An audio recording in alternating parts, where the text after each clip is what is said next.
Let's talk about some of the transfer news that's been happening over the past few days. Because as I say, we are heading towards deadline day, aren't we? It's only on Monday. And there's still plenty cracking off all over the Championship, especially at Ipswich Town, who may be breaking the Championship transfer record before the end of the window. That's because the Telegraph says they're pushing ahead in a deal for Norway winger Sindre Walla-Eagerli. Reports in Scandinavia last week said Ipswich were close to agreeing a £17 million move for the 19-year-old. He currently plays for Nordsjælland in Denmark, and Eagerli was asked whether he had played his last game for them on Monday, in which he admitted it may have been. The current Championship transfer record is £15 million, which Burnley broke last summer for Mike Trezor. Less said about that transfer, the better. But if Ipswich go ahead and smash this with £17 million, Justin, that'll be a big old move by them, wouldn't it? But we're all eagerly awaiting it, aren't we? It's going to be a huge one. There we go. Come on. It's you a sort can't of get lowbrow. anywhere else. No, it's a sort of lowbrow humour I have to deliver on this show. It's Bernie Perk, Championship expert, but also really shit jokes. It would be a statement. It would be a huge, huge statement, wouldn't it? It's not only going to spend that much money, but to do so with such a highly rated prospect. Now, I know when we talk about signings coming from overseas, it's difficult to really understand them, but Sindre Walla-Eagerli is one of those players who's considered an FM wonder kid. So I am well in tune of signing now. I know what he brings. I know what he can do. But he's a very highly rated prospect. And Scandinavia, players coming from Scandinavia, they've been producing a lot of talented individuals. And he's got 11 goals in 43 games for FC Nordsjælland in Denmark. It's an incredible record for someone who's just 19 years old. So yeah, this would be a huge statement signing. Guess the only question mark I'll throw out there is is he battle ready? Is he ready for the Championship at 19 years old? I'm curious. Yeah, but it's understandable that you'd have some reservations about this, Justin. But unsurprisingly, I had never heard of this lad up until last week when he was first linked with Ipswich. But what I've read about him is pretty exciting. He started off as a striker and has been compared to Erling Haaland, whether that's just because he's Norwegian, I don't know. But he's been converted to a winger with Nordsjælland, can play on either flank or down the middle, scored 9 in 28 starts last season, despite only turning 19 this past summer. Made his debut for the Norwegian national team last year, can use both feet, can score goals with his head. Looks a tricky dribbler, although that is based off YouTube compilations where, everyone looks like a tricky dribbler on a YouTube compilation. But he's quite clearly a replacement for Amari Hutchinson, so it's definitely an interesting one. The thing I'll always say is I've got a lot of faith in Ipswich when it comes to recruitment, so if they think he's worth this very hefty investment for a Championship club, don't be surprised if he turns out to be absolute class. Having said that, if it does happen, it's also not very often you see a Championship club spending £28 million on two players in the same position in the space of a week, the other being Casey McAteer, who joined at the weekend, Justin. Yeah, that's the very interesting thing about their recruitment so far is they are doubling down on attacking players, and I still feel like they've not got a number 9 who can support George Hurst, which is kind of strange because Chubrakpom, as we know, isn't a classic number 9. He's a player who likes to play off a striker. Eagerli isn't a natural striker, although he did start out there. He's certainly found his feet in the flanks. McAteer, not a striker, etc.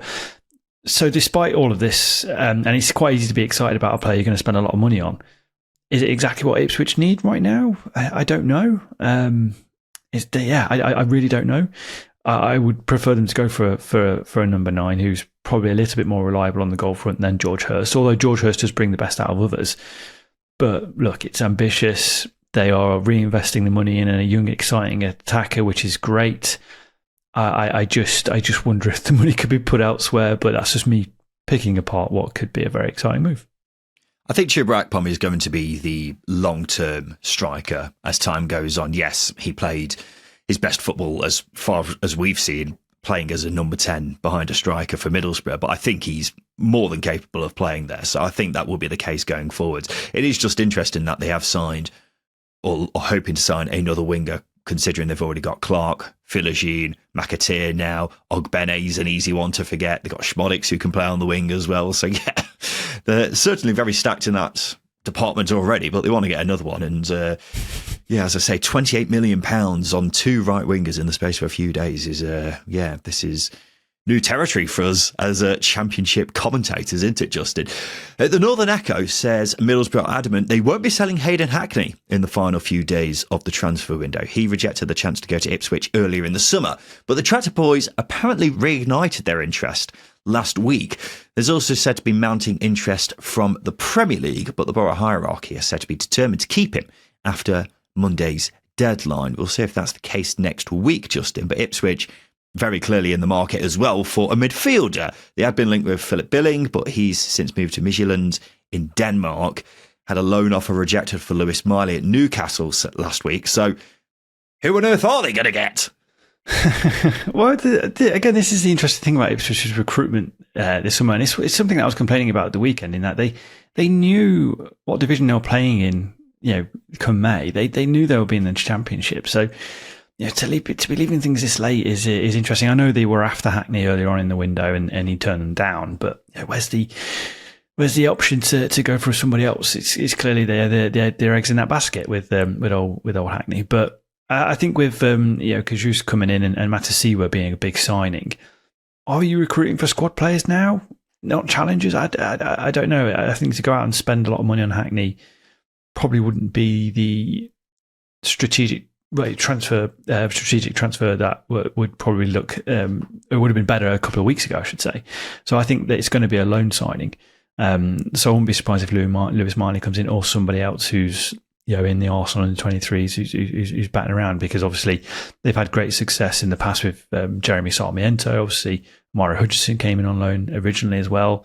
So I think that would be the most likely route for them, as opposed to coming back after Hackney. Yeah, I'm not really sure where they go next after all this, if Hackney isn't available again, because as we were saying in the past couple of weeks, it seemed like Hackney was holding out for a Premier League move, and if that doesn't happen, then Ipswich would surely be the next choice, but Middlesbrough have clearly put the foot down on this. The thing is, as well, I don't know how much money Ipswich have to spend. They've obviously got a fair bit from selling Amari Hutchinson and Liam Delap, but is the plan to splash it all this summer? Because they've spent 20 million already. Could be looking at a further 17 million on this Norwegian lad. So I don't know how much money they've got left for a position which they're clearly very keen to strengthen in. So what I would say is, just in 5 and 10, name 5 stadiums in Leagues 1 and 2. Leagues 1 and 2. Vale Park, the MK Stadium MK,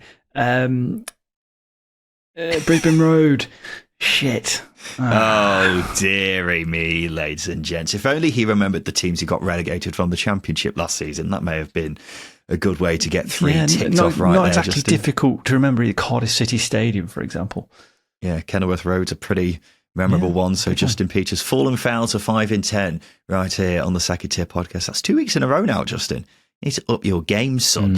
I didn't actually have anything else to add on Ipswich. I just couldn't find a way to finish that point. Let's go to Sheffield United, who have signed Danny Ings. The 33-year-old joins on a free after leaving West Ham in the summer. He's agreed a 1-year deal with the option for a further year. It says free agents Ben Mee and Nathan Redmond are also on trial at Bramall Lane. I get the sense the AI approach to recruitment hasn't gone to plan when, in the final week of the transfer window, they've effectively just looked on Transfermarkt at who's available on a free transfer. I was going to say, yeah, the idea of signing these 30-plus-year-olds on free transfers, it's basically 18-year-olds on Twitter will always put out a post where it's like, oh, these guys are still available. Who are we having out of these? That's essentially what's happened here, which, again, is pretty bad indictment on the AI approach that was given the big licks very early on in the summer. Yeah, it's a pretty bad look. I think it's worth pointing out that Danny Ings, Ben Mee and Nathan Redmond, I think, are all useful assets to a squad. But this just stinks of panic. It stinks of panic because recruitment's not gone to plan. And they're essentially trying to build out a squad that should have been done June 1st. Just a couple of days off the back of the playoff final defeat. The problem is now as well. There's no replacement for Vinny Sousa, which I think is the biggest tactical flaw in this team at the moment. It's not getting the best out of Gus Harmer, and City Pack is exposed. So no ball winner in there is a frightening thing, and I don't think Danny Ings can play can play as the anchor anymore. Yeah, let's give him some credit. Yeah. I mean, I said earlier in the summer, if he could stay fit, I think Danny Ings would be a decent move for plenty of Championship clubs. I'm not sure Sheffield United is the answer, considering they've already got Tyrese Campbell and Tom Cannon, the latter of which they paid £10 million for in January.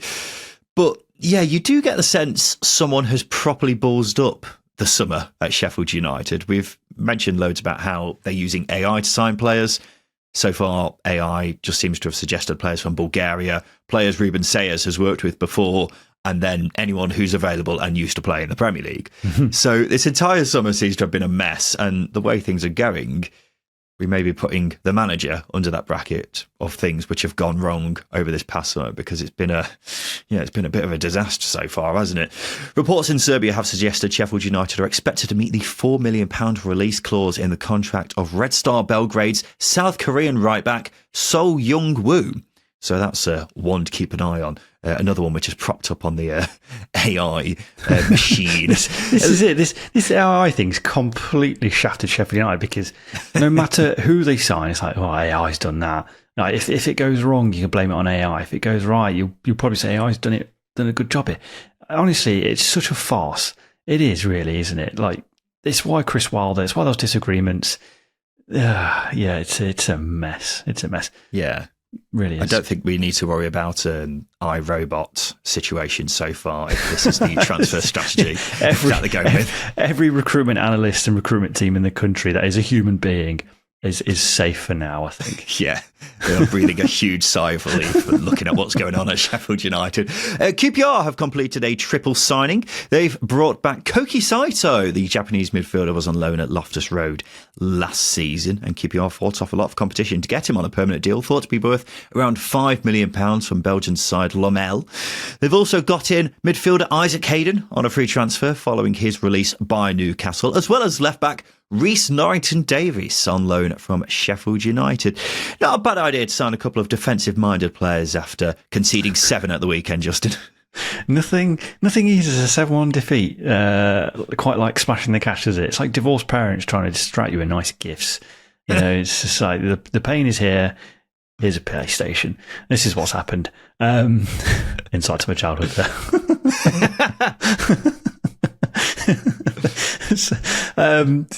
Yeah, on a serious note, Isaac Hayden's he's a good signing. He's a good signing. I know I've made a joke about it, but he's an experienced midfielder who had a really great impact at QPR on loan in 2024, and he had a good impact at Portsmouth last season. Only 30. I know he's had his injury problems, but I think the last 2 seasons has told us that he can come in and do a really good job. And I think what QPR have done in recent years, the likes of Steve Cook have come through, and Asmit Begovic as well, have come into QPR at the latter end of their careers and been very, very good. So I'm expecting Isaac Hayden to be doing the same thing. Reece Norrington-Davies, solid left back, had a disastrous start to the season with Sheffield United, but he has been playing at centre back. Maybe somewhere fresh is great for him. I know he's had his injury problems as well. The Koki Saito one is interesting because he didn't really pull up too many trees last season. He was okay, only 5 goal contributions. But he is a good dribbler. He can beat defenders. Defensive side of the game is also pretty good, but £5 million for him, I don't know. When I saw Derby link with him, I was like, £5 million? Yeah, maybe I'd pass on that one. But look, it's good depth in the attacking positions for Rangers. Yeah, I was very much the same thinking of you as you, Justin, when it came to Isaac Hayden, because I thought, one last dance in his career. But I could not believe it when I found out that he's still only 30. Just 2 last dances in them legs there. How the hell is he still only 30? It feels like he's been around for ages. Yeah. So, that blew my mind. But, I agree with you. Solid player, I guess. Reece Norrington-Davies, I think, is a low-key very good signing. QPR needed a left-back because Zayed Larkesh is out for the season. Norrington-Davies looked pretty promising on loan at Stoke and Luton many moons ago. Never really been a regular at Sheffield United, but he's still only 26. Should have plenty still to give. I think I would disagree with you. I think Koki Saito is a really good move. QPR fans loved him last season. Very good dribbler. Works his socks off. It gives them much needed quality and depth in attack. Work to do on his end product, admittedly, but he is only 24, so a lot to room to grow. Maybe 5 million. Perhaps slightly on the steep side, but I think it could be a worthy investment in the long term. And I think Birmingham are being linked with him at one point as well. Yeah. So QPR getting on a permanent. I like it a lot. I just continue to be very impressed with QPR's business this summer, Justin. Well, they've been very ambitious in their approach, haven't they? And I think maybe the Eberechi as ADO has done them a good job, done them a favour in the sell-on clause that they had in there, but they've spent money where I probably didn't expect them to spend, because I think if you hark back to the Mark Warburton days, they were very cash strapped. It was difficult. They were signing players on free transfers, not really investing too much, and it was the same under Gareth Ainsworth. But the mindset has shifted quite a lot, and they are probably one of the better run clubs in the Championship, and they cut their cloth accordingly. So I would praise what they're doing at the moment. It's been a really good summer for them. I know results haven't been great, but it feels like a new look squad with a new manager, and it's going to take a little bit of time. So as I say, nice shiny new toys just to ease over a 7-1 loss. Go into the weekend bit upbeat. Yeah, absolutely. Yeah. I guess as upbeat as you can be after a 7-1 loss, I suppose. Forgotten about it already, Ryan. They've got a shiny, they've got a shiny Saito. Got a shiny new PlayStation, haven't they? Who cares about your mum's divorce? Let's go to Derby County, who are set to complete a double signing this week. Former Blackburn captain Lewis Travis is moving to Pride Park in a deal worth around £3 million. Another one to add to the list of players John Eustace has stolen from his former club. The BBC say Derby have also agreed a deal worth up to £3.5 million for Sturm Graz defender Max Johnston. The Rams have been linked with the 21-year-old for virtually the entire summer, and now appear to be close to getting the move over the line. And I think, are we now at a stage just where Derby have just about signed a new player for every position after these two come in? I think they pretty much have, haven't they? Virtually, yes. I think. Yeah. Sign a forward, signed wide players, signed a playmaker, signed left back. Technically signed a new goalkeeper in Richard O'Donnell as well. So yeah, you're actually bang on there. Bang on. Yeah, it's been an impressive summer for Derby. A quick question on the Lewis Travis move. What might this mean for the future of Ibu Adams? Are you looking into that a little bit? Well, obviously we've got Derby County supporting friends because we are Derby fans ourselves. And I've seen some saying that they think they won't be able to play together. But I think they'll be fine. I think Lewis Travis is very much the holder in that midfield, and Ibu Adams is the one who's going to be running around like a headless chicken. So I think they can play together. I don't think it means anything for the future of Ibu Adams. And if it does mean something for the future of Ibu Adams, Justin, I will be crying myself to sleep tonight. It's better than wasting your tears on the departure of Tony Stark from the Marvel Universe, isn't it, Ryan? So we can move on from that. Like 6 years ago, mate. I'm not that. I think I'm over it by now. Well, tell that to the paraphernalia behind you.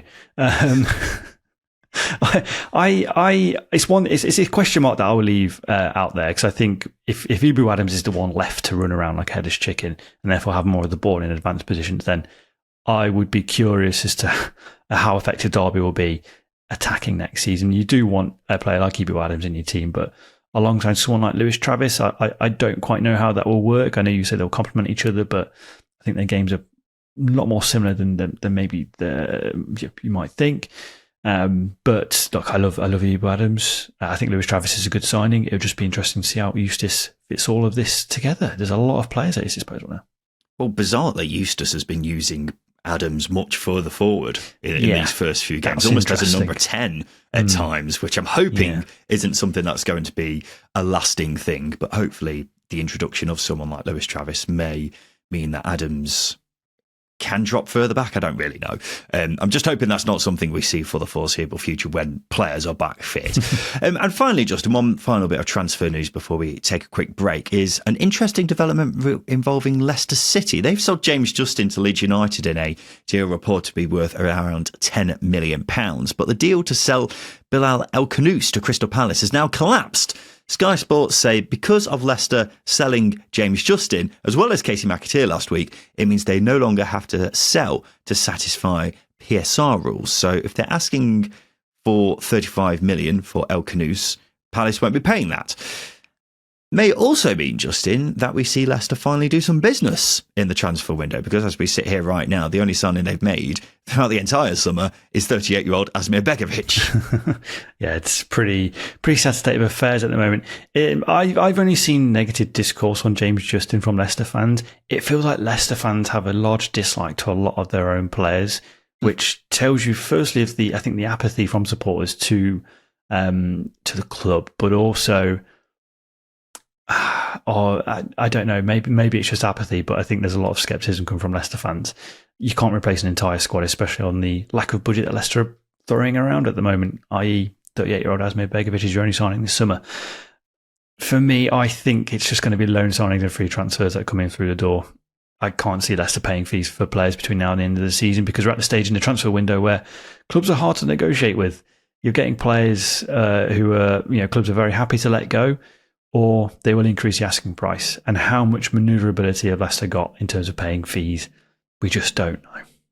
Yeah, I think this may sound pretty mad to say out loud, but you can't underestimate how important it is for a manager to get players in who they want and suit how they want to play. Because right now, Martin Cifuentes is basically working with what he's got and had almost literally no chance to bring in someone who suits him. Do you see what I mean? Because based off how Leicester have played so far, I think they definitely need those kind of players who Martin Cifuentes wants to work with.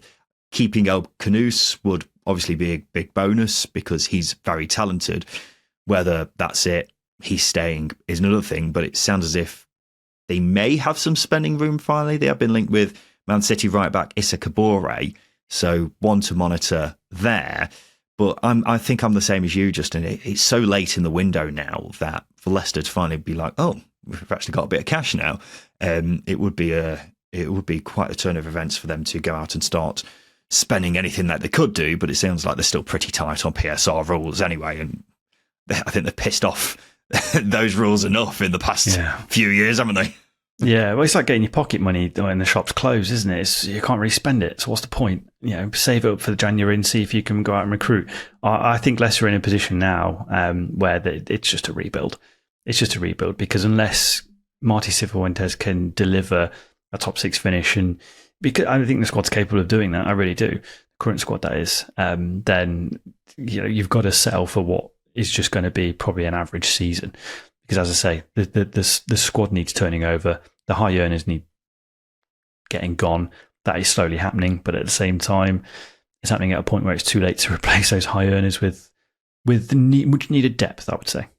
Yeah, absolutely. Justin, let's take a quick break. After that, we'll talk about a scathing article that's been released in the past few days about Sheffield Wednesday. Trust me, you do not want to miss that.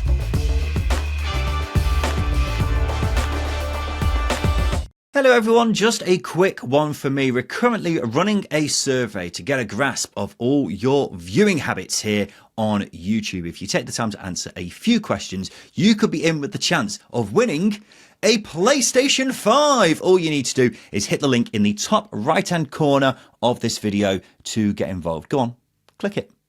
Click it. Click it. Thank you. Welcome back to the Second Tier Podcast. May I take this opportunity before we get into the rest of this episode to point everyone in the direction of the latest video on the Second Tier YouTube channel. I've picked out my top 10 signings of the summer in the Championship. We're going to be doing a transfer window roundup next week, Justin, where you and I pick out our winners and losers of the window. But was there anyone in that video who you were surprised, or anyone rather who you thought would be included in that video who I missed off my list?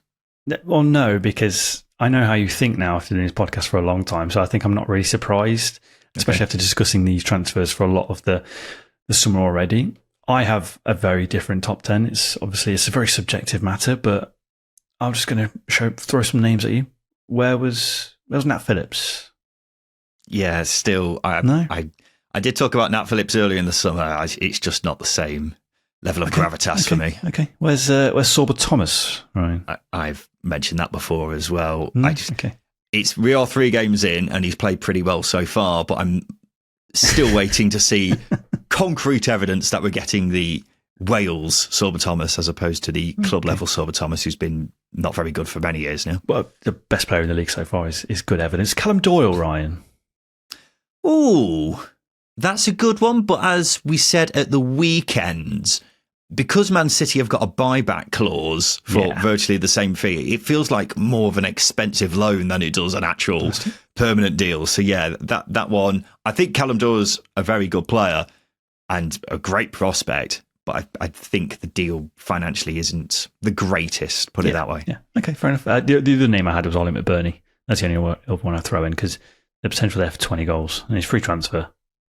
He was on my list, but as I started jotting down more names, he kept getting pushed up and up and up, and then eventually missed out. So he wasn't far off, in fairness, Justin. No, fair. They're the only names I would have a fair bit of interest in getting into my list. Otherwise, I can agree with a lot of what you said. I'm not going to give anything away. Go and have a watch. Mate.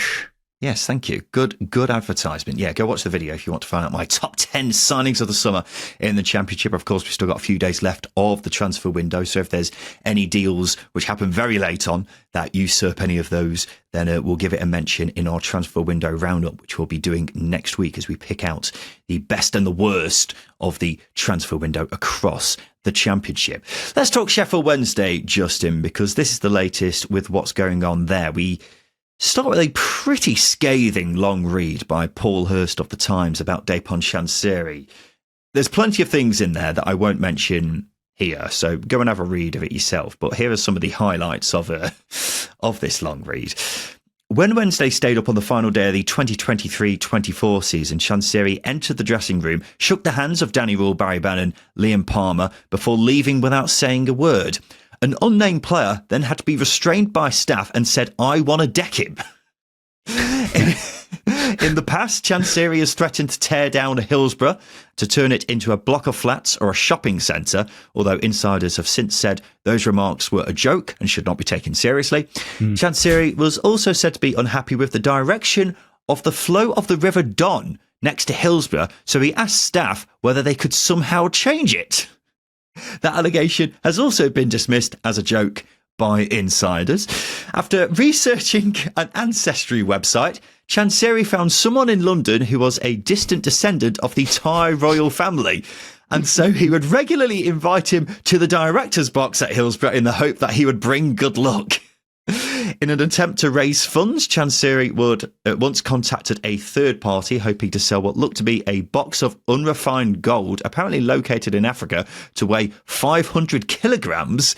And Chansiri conducts all transfer and contract negotiations himself. He's said to viewing the playing squad like a family, and so does not like the idea of players leaving, hence why so few have been sold over the years. Yeah, there have been so many stinging pieces written about Dejphon Chansiri over the years, Justin. This one, though, this is bad.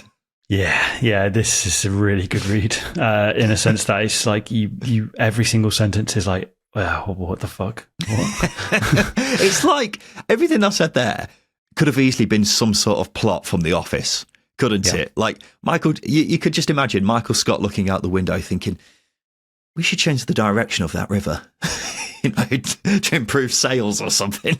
In all fairness, the river has flooded a couple of times and it's plunged Hillsborough underwater. So,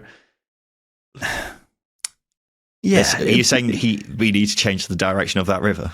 It would be useful for the football club if the river didn't run so close to the stadium. I'm going to say that. I don't know how easy it is to change the direction of a river. I'm not a geologist.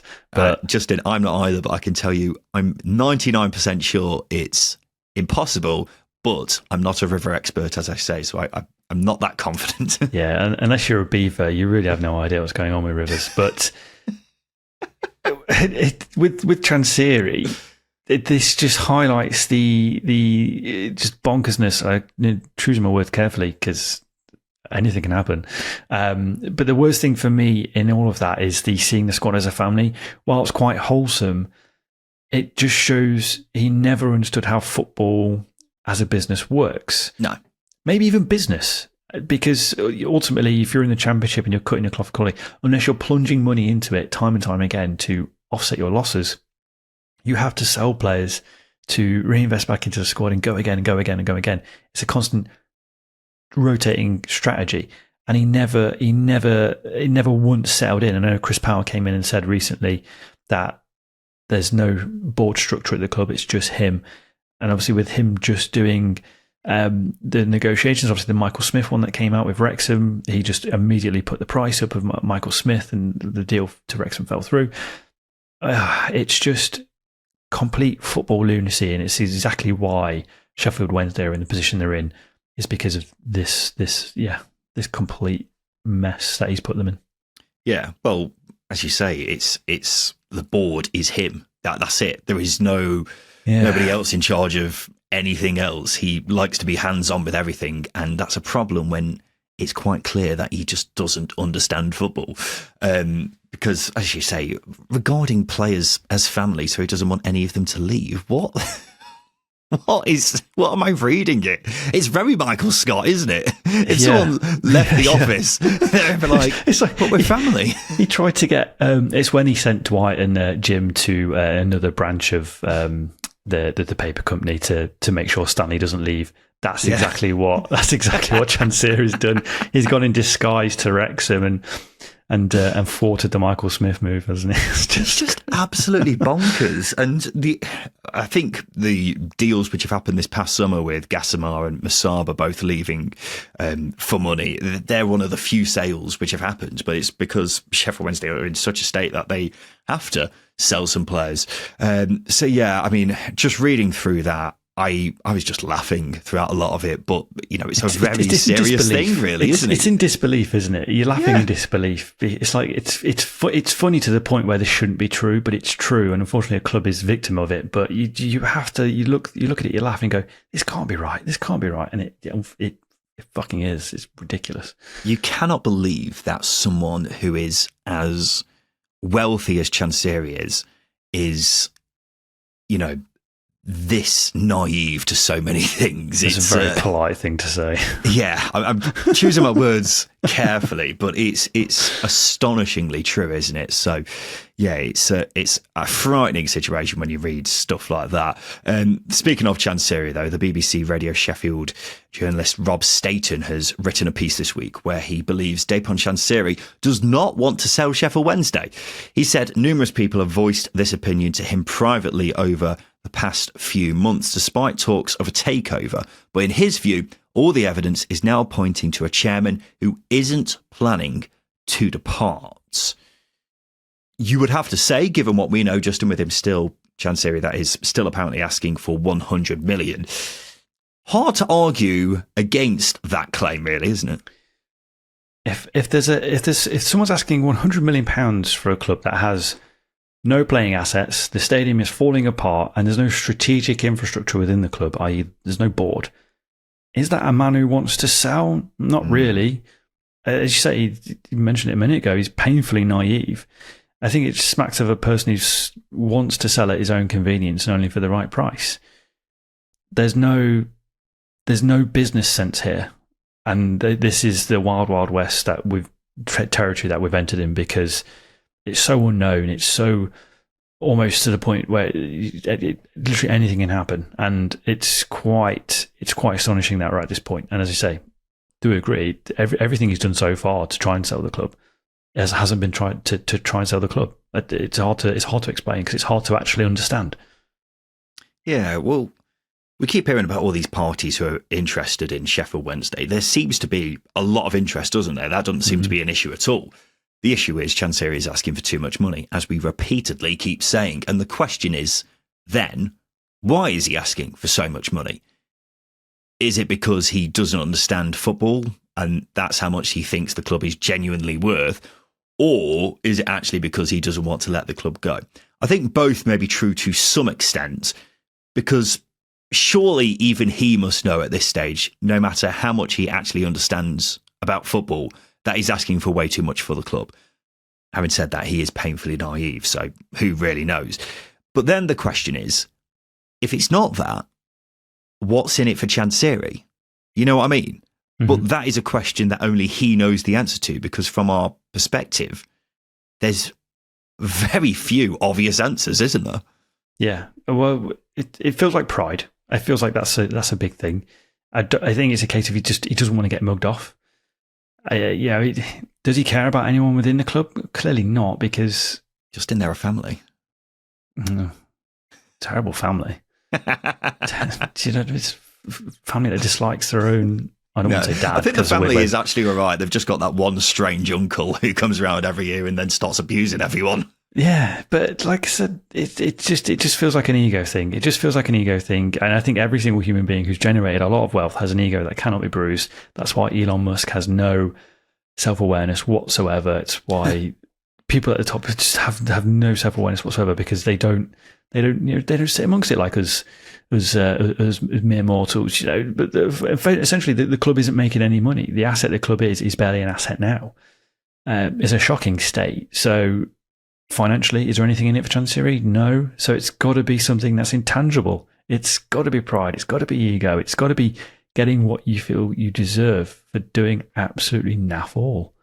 Yeah, I know there's been speculation previously that actually he can't afford to sell, because it's public knowledge now that his wealth has decreased because the value of his shares in his family's company have dropped fairly significantly on the Thai stock exchange over the past few years. And for varying reasons, which I don't totally understand as a mere pauper, but apparently selling Sheffield Wednesday may not make financial sense for him now. But then if that is the case, the question is, what's the end game here? Is he willing to sit there and watch the club crash and burn? Are we talking about administration? I don't know. It's all completely speculative at this stage. The big beacon of hope for Wednesday fans is the independent football regulator, who will apparently have the power to make owners sell, for which the timing could not be better, really, for as far as Sheffield Wednesday are concerned. Having said that, theoretically, it sounds good. But in reality, will it be as simple as, sorry, Dejphon, this isn't yours anymore, now run along? I don't know. So who bloody knows, Justin? All we can hope for is that we have some sort of resolution soon. But every time I get a slight bit of hope that Chansiri is going to be moving on sooner rather than later, I read something like this and I'm like, I'm not sure this is going to get sorted out anytime soon. Well, I think the news just before news that broke just before recording was that John Textor has reached out to Dejphon Chansiri's representatives. So there's a positive there, but in the same article it said that the asking price was still £100 million. Now, anyone who has any good business sense, I think John Textor's is slightly better than Dejphon Chansiri's, for example, because of said wealth. No one's going to pay that. No one's going to pay it. So where do we? Are we just going to flatline once more? This is it. We're like, as I was saying a moment ago, it's uncharted territory that is so unknown, so unpredictable. Literally anything can happen. I would not be surprised to see Chansiri back at Hillsborough at some point this season, pretending he's this revered human being because he's put money back into the club. Literally anything can happen, Ryan. Oh God, if that happened, I would like to see the unfold after that, but I'm not sure at the same time I would. Yeah, the bridges have been burned, haven't they? This is it. He can't come back to the club. But this is it. This is what I'm saying about people with wealth. They have no self-awareness whatsoever. So I don't think he completely understands that. I'm not sure the bridges have been burnt. I think they've been nuked at this stage. Exactly. Surely there's just no coming back whatsoever. We'll finish on some good news for Sheffield Wednesday, though, Justin, because despite being winless in the league, they're having a remarkable time in the League Cup. They're through to the third round after beating Leeds on penalties on Tuesday night. Wednesday's starting 11 had a combined total league starts of 241, 234 of which were by Jamal Lowe. Meanwhile, Leeds' starting 11 had the likes of Noah Okafor, who's just joined them from AC Milan for £18 million, Joel Piroux, Sean Longstaff, Brendan Aronson, Jack Harrison, Lucas Mecha. A very strong squad, and the ground was also less than a quarter full as part of a boycott by supporters. So whichever way you look at it, an astonishing result, Justin. Yeah, it really is. It's one of those where it's like, oh, wow, the Wednesday have just pulled off this shark. All these fans have boycotted. It's such a great statement. And then you realise you get prize money for winning League Cup games. Like, oh, shit, money's going back into the club. It's a bit of a cynical take. But honestly, this is a monumental result. The average age of Wednesday's starting 11 was 21. Leeds was 27. It just goes to highlight the disparity of the children that were being played for Sheffield Wednesday. I think it was Will Granger. He was so young he couldn't have the betting sponsor on his shirt. Of course, Wednesday got hammered in the game. Ethan Horvath was incredible. Dominic Calvert-Lewin missed some ridiculous chances, but I think every player associated in that game, every player at the club, did the club proud. Just wish the owner did as well.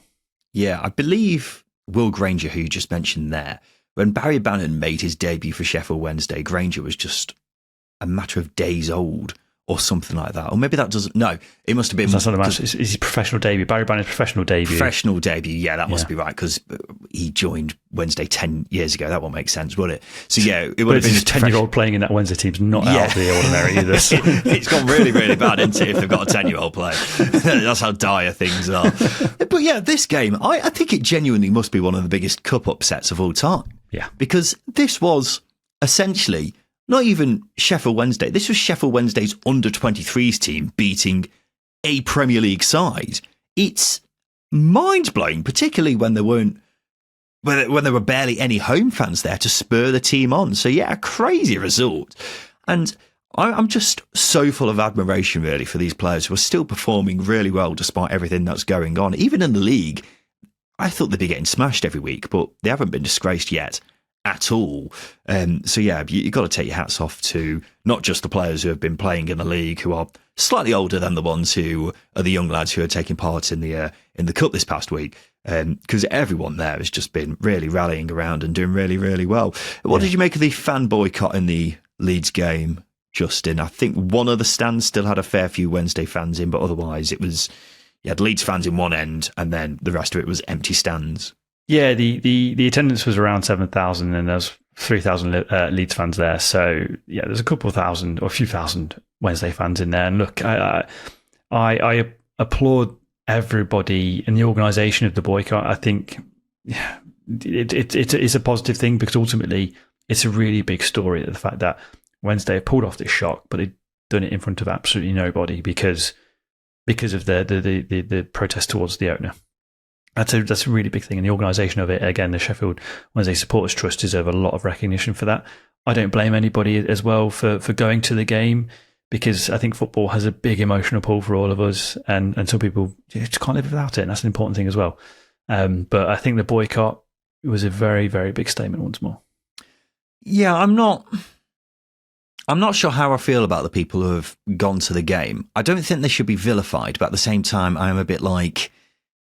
But why are you still going? It's a bit of a weird one with me because it's not just about boycotting the Leeds game. You've got fans who are also being told not to spend money in the ground or on things like shirts and merchandise and what have you. And going back to that piece by Rob Staten, he was saying some Wednesday fans have called up the phone in that they do there on BBC Radio Sheffield and said they intend to carry on going to games as usual, buying things and what have you, because they feel like they're being told what to do, which I just can't get my head around. Some people are literally protesting against a protest to save their own football club because they don't like being told what to do. I don't know, it just seems very strange to me. It's incredible how some people think about it, but the way I see it is anything that helps put the pressure on Chansiri will help the club get sold, which surely every Sheffield Wednesday fan wants. Surely that's not an area of division amongst the fan base. If no money is going to the club, they won't be able to pay the bills, and that will increase the pressure on Chansiri to sell. So if that means sacrificing your Kit Kat before the game or your halftime Bovril or literally just staying at home and watching the game on telly, every little helps as far as I'm concerned. So, yeah, as I say, I don't really understand why some are so adamant about not protesting. It's a bit strange to me, Justin. You always going to get the people that go against the grain. I'd be one of them, wouldn't I? You know me. I love to. A bell end. Wow. Okay.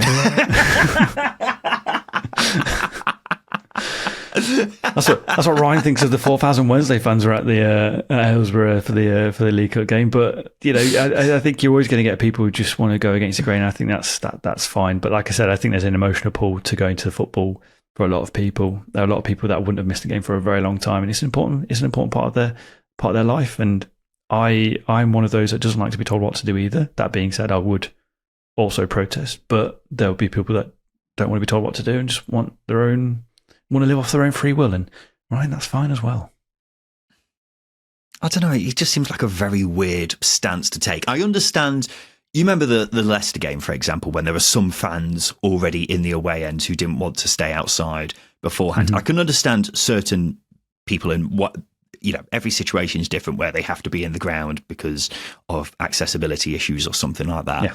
But literally saying, I am going to take a stance against the protest to save my own football club seems like a weird thing to do. But everyone's entitled to their own opinion. I don't encourage any ill will towards those people. It just seems like a strange thing to do, is what I'm trying to say.